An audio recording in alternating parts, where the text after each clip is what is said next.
నా ప్రియమైన కుమారుడా, నా ప్రియమైన కుమార్తె, నేను ఎన్నిసార్లు చెప్పినా నా మాటలు అర్థం చేసుకోవడం లేదు. ఎందుకని నీవు పదే పదే తప్పు చేస్తున్నావు? నా మాటలు వినడం లేదు. అందుకే నీకు ఇలా జరుగుతుంది. ఏనాడైనా ఎందుకు నాకు ఇలా జరుగుతుంది అని ఆలోచించావా? ఆలోచించలేదు కదా. నీవు అనుకుంటున్నావు నేను ఎంత కష్టపడినా నా కష్టార్జితం వృధా అవుతుంది, నా సంపాదన సిల్లి సంచిలో పడినట్లు ఉంటుంది, ఒక్క రూపాయి కూడా మిగలడం లేదు. ఒక్కరోజు నాగా లేకుండా పని చేస్తున్నాను. ఇంట్లో కుటుంబ ఖర్చులకు నేను సంపాదించిన సంపాదన సాలడం లేదు. అప్పులు అయిపోయాను. అప్పులు ఎలా తీరతాయి అని బాధపడుతున్నావా? దిగులు పడుతున్నావా? రోదిస్తున్నావా? ఏడుస్తున్నావా? కన్నీరు కారుస్తున్నావా? ఇంట్లో ఆ పిల్లలకు బట్టలు కావాలి, ఇంకా వస్తువులు కావాలి, పిల్లలను చదివించాలి, వారి అవసరాలు తీర్చాలి. అయితే ఒక పక్క అప్పులు, అలాగే ఆర్థిక పరిస్థితి, అనారోగ్య పరిస్థితి. ఒక రోగము తగ్గితే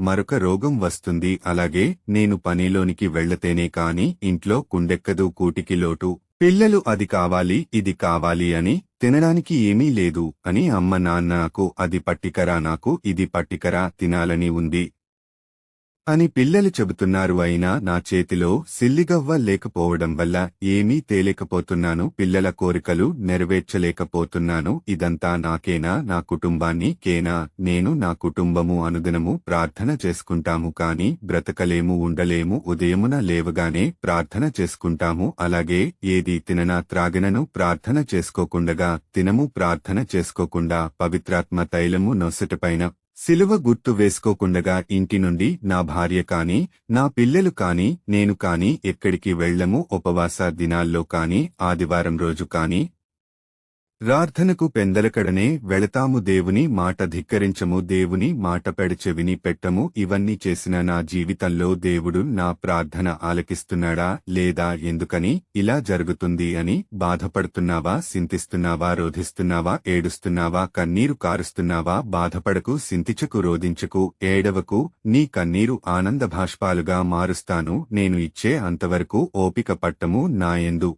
విశ్వాసము కలిగి ఉండుము. తొందరలో నీ ఆర్థిక సమస్యలు, అప్పులన్నీ తీరిపోతాయి. నీ కష్టార్జితము నీవు అనుభవిస్తావు. నేను నీ ప్రార్థన వింటున్నాను.